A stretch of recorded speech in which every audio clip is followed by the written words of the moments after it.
one of the critical factors that is missed with symbolism is that they need to occur in somewhat in the nature of a joke. And let me explain this. If you're at a party and someone tells a joke, everyone that gets the joke right at the punchline is going to have a belly laugh. They're going to explode with laughter. The people that don't get the punchline, and it has to be explained to them, you're going to get the oh ha ha kind of a thing. It's going to be the oh I get it now thing, all right? And the whole point of the joke is to hit you at the punchline, because that's because the laughter is going to be coming from the heart. It's going to be coming from the instantaneous, the spontaneous moment of laughter, and that's what makes it real. Okay, and so in this sense, a symbol has to hit the heart. It has to hit it spontaneously. There's a term in Japanese called satori. It's this moment of oh. Aha! Simply, you get it in that moment. That's when you get profound awareness and change. When someone sees a symbol, and it's an immediate awakening. There's a painting where the angel Gabriel is speaking the words into her ear that Christ is within her, and it is the word through which she conceives, the word of Gabriel. The angel is saying, know thyself and you will be free. Know that you are an eternal being. Know that your true self, your true composition, that which animates you, that which is what you are, is eternal and you will never die. So free yourself from the fear and desire systems. Free yourself from the concern of dying, because you're never going to die. You are an eternal being. The Christ is within you. She conceives this, the idea that the large picture metaphor is when this news, when this understanding of what is within everyone is released to the world will be free. The world will be set free. The world will know, that people will know who they are, that they are eternal, and they will be set free. And when you are set free from the fear and desire systems, faith becomes the principle. Faith becomes the principle, and its authenticity comes out, compassion comes out, because these are all the principal features of a person who's living by faith. Because they are not clutching, they are not clinging to anything, they are not holding to any belief, they are not insisting anything, and so they are totally and completely free in the mind. The mind has been crucified. The mind no longer is subservient to fear and desire. It has been freed. That's what that whole picture is going down as far as this whole birth of Christ. It is the birth of Christ within you. It is the birth of understanding, the understanding of knowing who you really are. That's it. And this is the purpose of symbols. This is why they're there. And when they have to be explained to you, in other words, if you have to put them through a theologue and the theologue has to explain it to you, it's going to be the same thing as the person who didn't get the joke, and it has to be explained to them. And there is an essence there that is lost, right?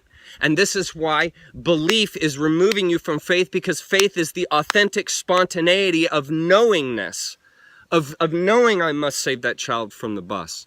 Because really the only love you want to exude to someone is the authentic love.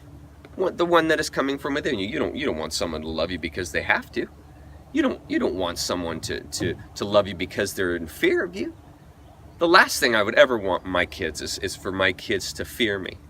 Was for my kids to love me because I command them to love me. And if they don't love me, by God, I'm going to make them pay. You know, this whole idea of shaming, you know, of shaming the person is, to me, it's just, I really don't understand. I really truly don't understand why people think that's a good idea and appropriate. Why is that appropriate?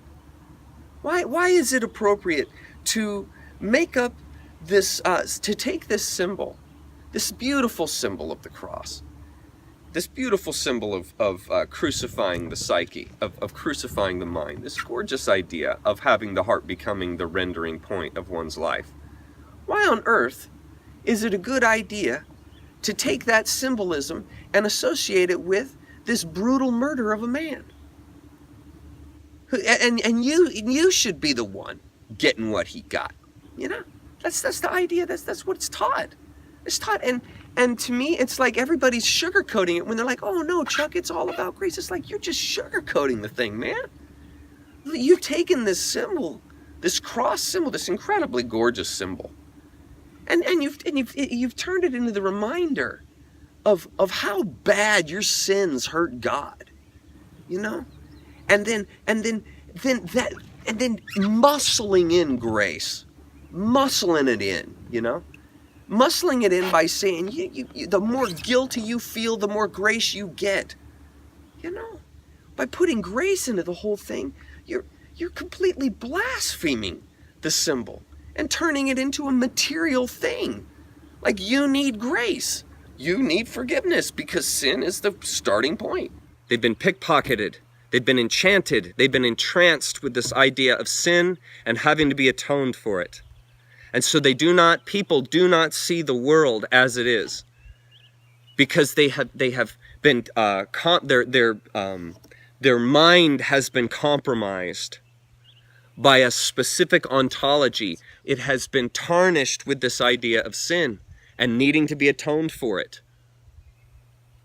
And the individual who says, "I'm forgiven, that's not my focus is in sin," is in the same layer of denial as the drug addict that says, "I need this drug in order to be able to keep going." It's the identical psychology, because they have not self-actualized. They haven't realized the Christ within them. They haven't realized this eternal power that is within them. They don't have to go and get it. They don't have to ask for it. They don't have to be forgiven for it. It's innately there. And when someone spontaneously realizes that, you transcend. Transcendence doesn't happen because I read and read and read and read and read and I just keep reading theologically and disseminating life and trying to percolate sense out of that. That is not how transcendence awareness happens. It's not how you get a joke. You get a joke through the spontaneity, through the authenticity of life. And authenticity has been compromised by an individual that sees themselves as dirty. And I'm not trying to be a really mean person and just be negative, but I've just got to tell you, this is the kind of stuff that really held me, that really bound me up spiritually. Because I was always referring my spiritual life to this whole game of sin and no sin. It's dualism.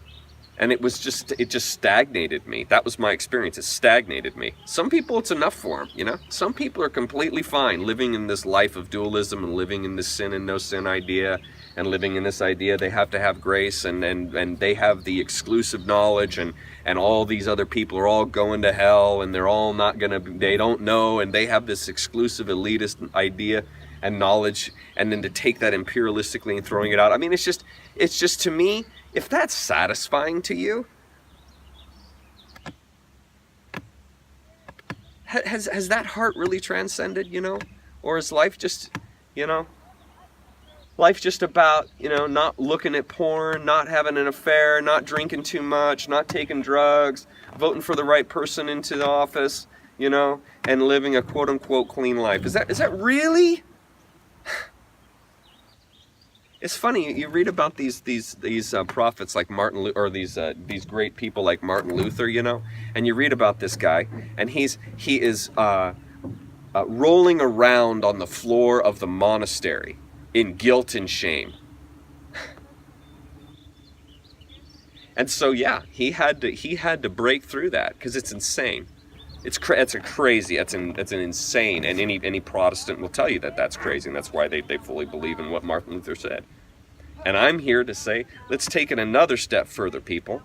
Let's go to the next step, and let's see past this whole idea of grace and need for it, and not be dependent on that and needy, spiritually needy. To not approach spirituality that way. But to approach it in this entirely different light, which allows you to transcend here and now, which allows you to experience kenosis right here and right now, without any need for any Savior, without any need for any Christ. No dependency, But what the universe, what nature has given you, provided you. And if you want to call that God, great. If you want to call that energy, which is organizing and precipitating this entire existence, great. Call it God. But don't place a barrier between you and that. Because guess what? That's what you are. That's what you're made of.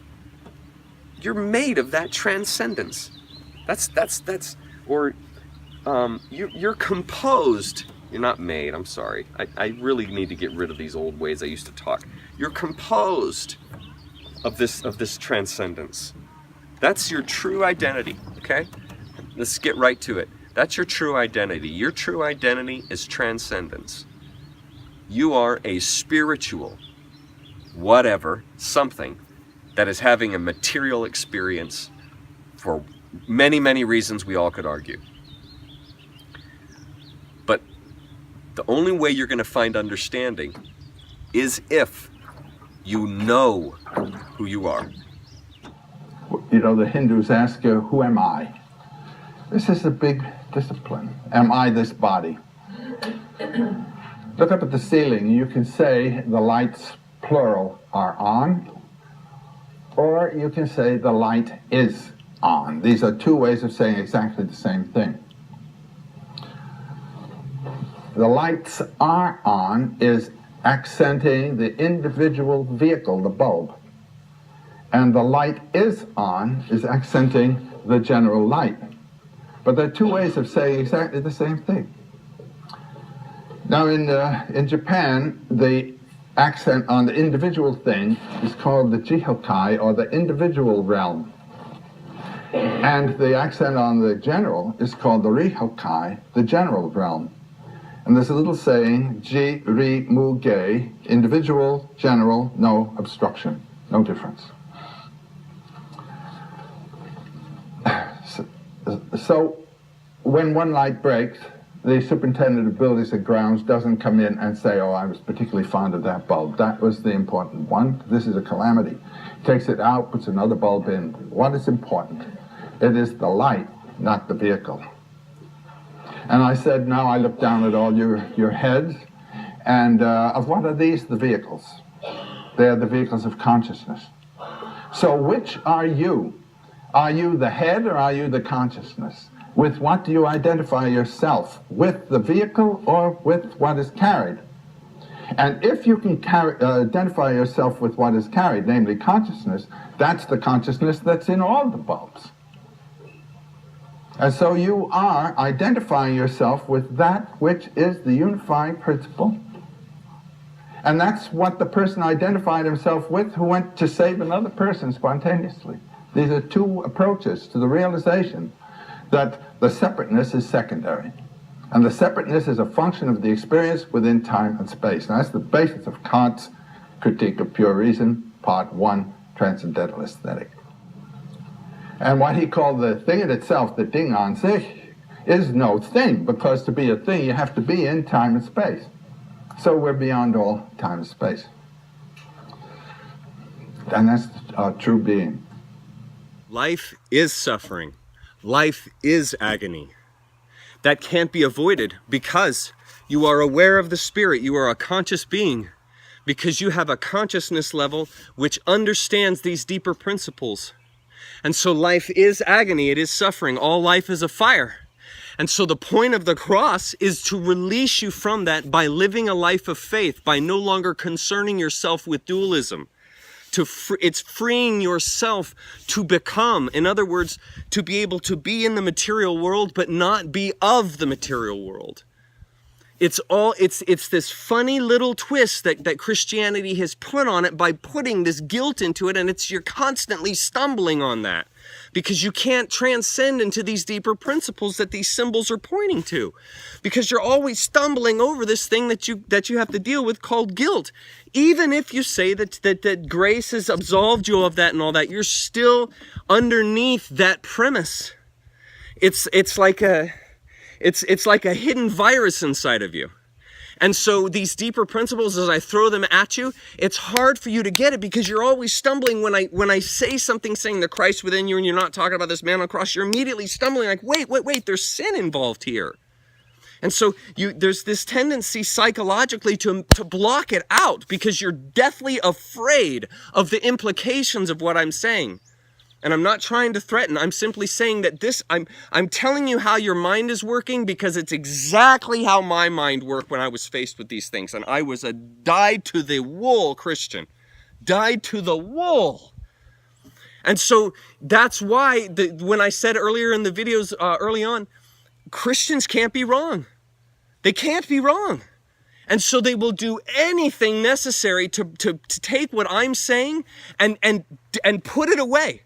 Because it doesn't have the core value that they have subscribed to, called sin. And so you are locked in this ontology mentally. You can't escape it because your whole life is being defined by it.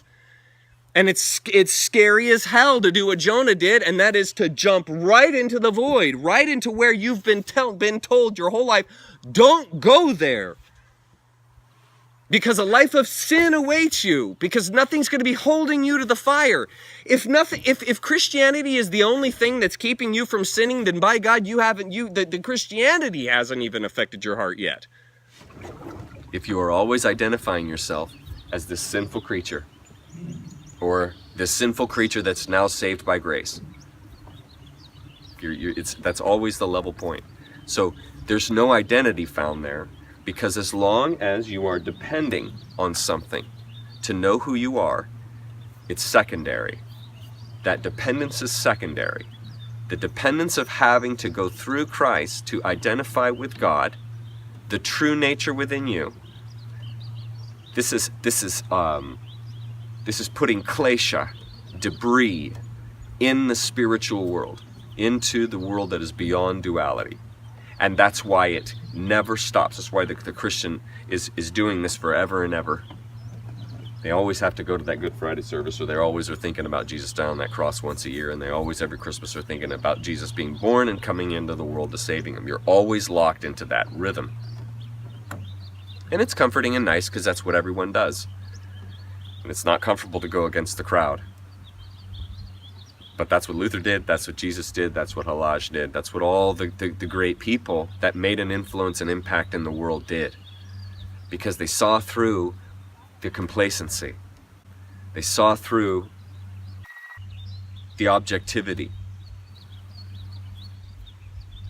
They saw through the Maya, the game, which is life.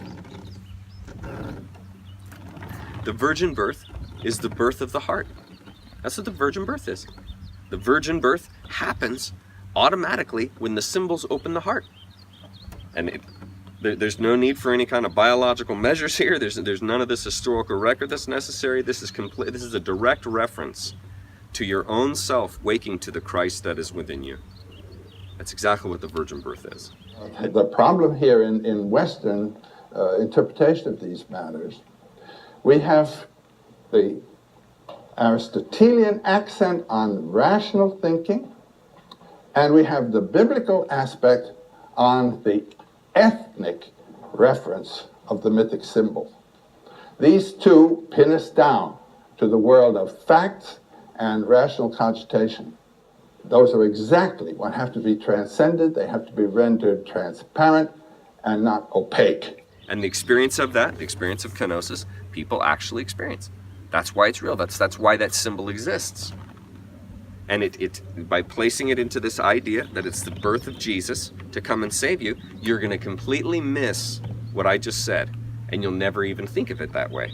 And so you'll completely miss all that renders within the heart, all the consideration that goes into that when you meditate on that. You completely miss it because your focus is on Jesus, your focus is on this little baby, your focus is on Pontius Pilate, your focus is on the story and all that goes with the historical record. And so all this symbolism is just completely missed. It's just you're going down the highway and you're missing every exit. You're just missing every exit because you're just completely consumed, myopically consumed with the material aspect. And that's what Christianity does. It locks you into this material aspect of the world. In the spiritual language, but it's empty. It's empty spiritual language because it isn't spiritual language. It's actually exonerated dualism. Sin remuneration has nothing to do with spirituality. That's a material expression. That's a material issue. There is no metaphysical gravity there. Nothing. Because putting metaphysical gravity on that that's the license to madness. That's the license to lack. That's the beginning of lack, the beginning of inculcating fear. That's the beginning of indoctrination. That's the beginning of all of these psychological dysfunctions, pathologies. That's what happens when you lock it into that dualism. And you get pathologic because you're forcing a spiritual issue, a spiritual concern into a dualistic matrix. And that is a recipe for madness. The eternal is already within you because you are eternal in your essence. That's why I use that expression. It's like a pickpocket. That's what Christianity is doing. It's a pickpocket. It steals the inspiration from you and it sells it back to you as you have to accept this gift in order to be okay to be able to know God. They have stolen the inspiration. They've stolen the person's heart. They have called it dirty, and they have pickpocketed the heart from the person. That's what Christianity has done. It has pickpocketed the heart, the intrinsic, the nature, the intrinsic nature that is to be awakened through inspiration. It's been pickpocketed, and it's turned into this theology and fed back to you, line for line. Each entered the forest of the adventure, at a point that he himself had chosen, where it was darkest and there was no path. If there is a path, it is someone else's path, and you are not on the adventure. Now, what are you to do about instruction? You can get clues from people who have followed paths, but you have then to tear them off that and translate it into your decision. And there is no book of rules. That which we intend, that which is the journey, that which is the goal, is the fulfillment of something that never was on the earth before, namely, your own potentialities.